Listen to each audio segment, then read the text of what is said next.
कहते हैं पुरानी कोठियां या पुराने घर अपने भीतर कई कहानियां समेटे होते हैं, क्योंकि उन पुरानी जर्जर दीवारों ने अलग अलग समय में न जाने घर के भीतर क्या क्या होते हुए देखा होता है।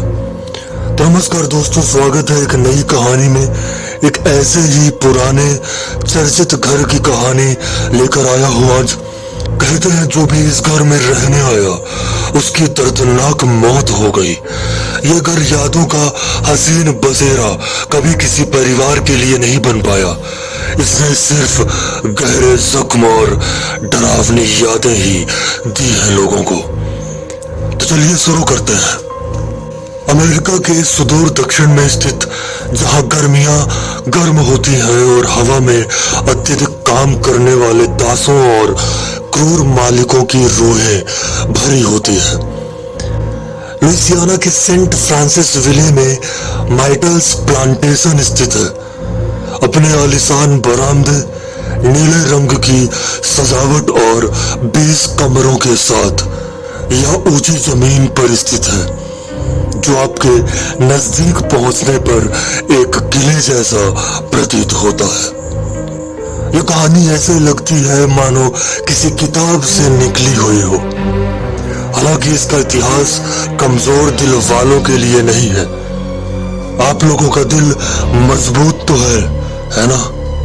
अगर दिल मजबूत नहीं है तो अभी भी वीडियो बंद करके जा सकते हो।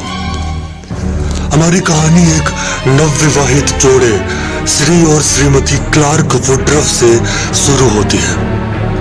श्री वुडरफ एक प्रतिष्ठित न्यायाधीश थे और उनके पास कई गुलाम थे।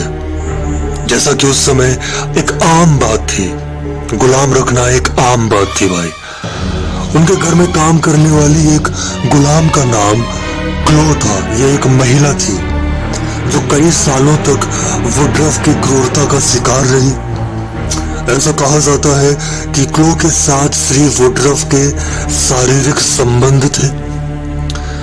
जब जज वुडरफ की किसी दूसरी लड़की से शादी हो गई और उसके साथ उनका वैवाहिक संबंध शुरू हुआ, तो क्लो को डर था कि कहीं उसे घर से बाहर ना निकाल दिया जाए और उसे दूसरे गुलामों के साथ खेती में काम करने के लिए मजबूर न किया जाए। क्लो इसी डर की वजह से चुपचाप छुप कर वुडरफ की बातचीत सुना करती थी और फिर उसके मूड के हिसाब से खुद बात किया करती और अपनी बाकी दिनचर्या रखा करती थी, ताकि वुडरफ उससे गलती से भी नाराज ना हो जाए और उसे बागान में खेतों में काम करने के लिए ना भेज दे। एक दिन जब वह चुपके से बातें सुनते हुए पकड़ी गई तो वुडरफ ने क्लो के भाई कान काट दिए। उसे अपनी बाकी की जिंदगी शर्म और विकृति के साथ जीने के लिए मजबूर कर दिया। इस डरावनी हरकत के बाद वुडरफ ने क्लो से बोला कि अपने कटे हुए कान को छुपाने के लिए हरे रंग की पगड़ी पहनो, ताकि कोई भी इस भयानक निशान को न देख पाए। वुडरफ की बेटी के 9वें जन्मदिन पर क्लो ने केक में जहरीले ओलियंडर के पत्ते डाले। क्लो की योजना श्रीमती वुडरफ और उनके बच्चों को जहर देने की थी। कुछ स्रोतों का दावा है कि क्लो का इरादा कभी भी परिवार के सभी सदस्यों को मारने का नहीं था। उनका सुझाव है कि क्लो उन्हें बीमार करना चाहती थी ताकि वह उन्हें स्वस्थ कर दे। दक्षिण में स्थानीय चिकित्सक को भाई बहुत ही सम्मान की दृष्टि से देखा जाता था। कोई भी व्यक्ति अगर किसी की जान बचा लेता है या उसकी बीमारी दूर करता है तो यह सम्मान की बात होती थी।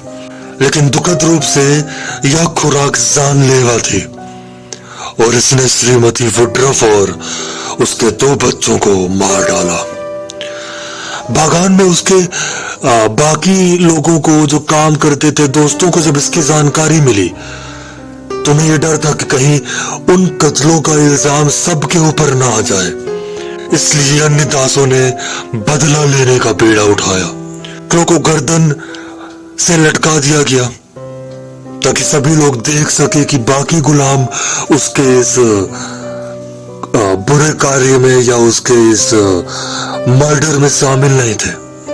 तब तक कि उसके शरीर से प्राण नहीं निकल गए तब तक क्लो को फांसी पर लटकाए रखा। फिर उसे पत्थरों से दबा दिया गया और मिसिसिपी नदी में फेंक दिया गया। कहते हैं क्लो की मौत के बाद बागान में भयानक गतिविधियां देखने को मिलने लगी और एक अलग ही चीज शुरू हो गई जो कभी रुकी ही नहीं। नए मालिक जो एक अमीर परिवार से थे, यहाँ रहने के कुछ दिनों के भीतर ही वो और उसके 5 बच्चे टीबी की वजह से इसी श्रापित या इसी भूतिया घर में मर जाते हैं। बाद में घर उनकी जीवित बेटियों में से एक को और उसके पति विंटर्स को दे दिया जाता है। मिस्टर विंटर अपने समुदाय के एक गौरवशाली सदस्य थे और संडे को अपने घर पर बच्चों को फ्री में पढ़ाया करते थे। एक दिन जब मिस्टर विंटर्स बच्चों को पढ़ा रहे थे तभी एक अज्ञात व्यक्ति घोड़े पर सवार होकर आया और उन्हें चिल्ला चिल्ला कर बुलाने लगा, विंटर्स, विंटर्स। जैसे ही मिस्टर विंटर्स बाहर आए वो आदमी बरामदे के पास आया और उन्हें एकदम नजदीक से उसने गोली मार दी। गोली लगने के बाद वो खून से लथपथ लड़खड़ाते हुए सीढ़ियों को चढ़कर अंदर आए और अपनी पत्नी की बाहों में दर्दनाक तरीके से कराहते हुए मर गए। उसके वो लड़खड़ाते कदम और दर्दनाक कराहने की आवाज टूरिस्टों को घर के भीतर से सीढ़ियों के पास आज भी सुनाई देती है। बागान का इस्तेमाल भाई द लॉन्ग हॉट समर जैसी फिल्मों के लिए फिल्म सेट के रूप में किया गया था। फिल्म में काम करने वाले कलाकारों और क्रू के सदस्यों ने यह दावा किया कि फिल्म की शूटिंग के दौरान घर के चारों ओर के फर्नीचर अपने आप हिलने लगते थे। आपको बता दूं ये दावा 1-2 लोगों ने नहीं बल्कि सैकड़ों लोगों ने किया था। 1970 के दशक में इसे मेयर्स परिवार ने खरीदा।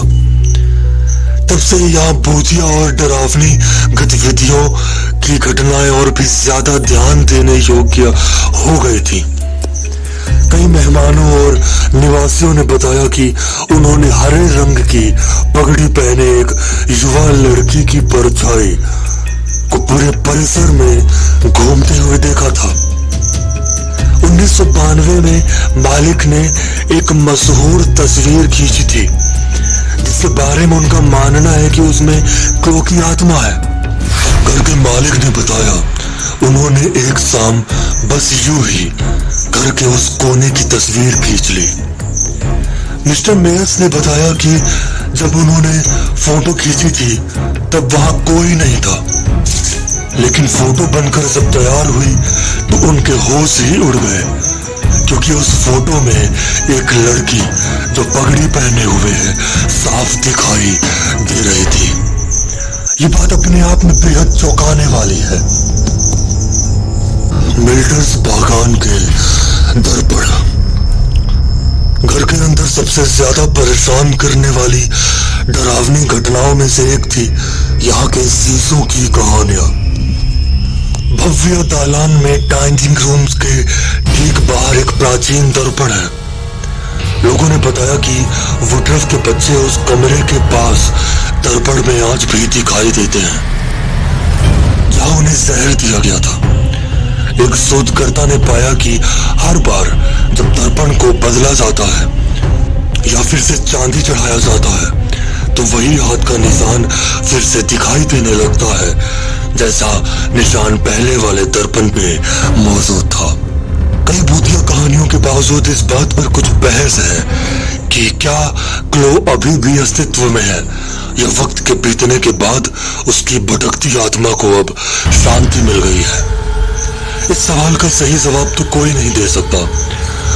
आज इस निवास को माइटल्स प्लांटेशन बेड एंड ब्रेकफास्ट के नाम से जाना जाता है।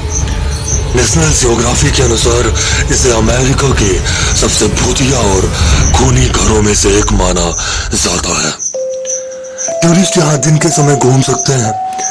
उन्हें इस घर का इतिहास और यहाँ की डरावनी कहानी केयर टेकर और नाइट शिफ्ट करने वालों के वो बेहद डरावने एक्सपीरियंस शेयर किए जाते हैं। The end. तो ये थी ऐसी कहानी, उम्मीद करता हूँ ठीक लिखी होगी। मिलते हैं अगली कहानी में भाई, तब तक अपना ख्याल रखिए, अपनी फैमिली का ख्याल रखिए। बाय।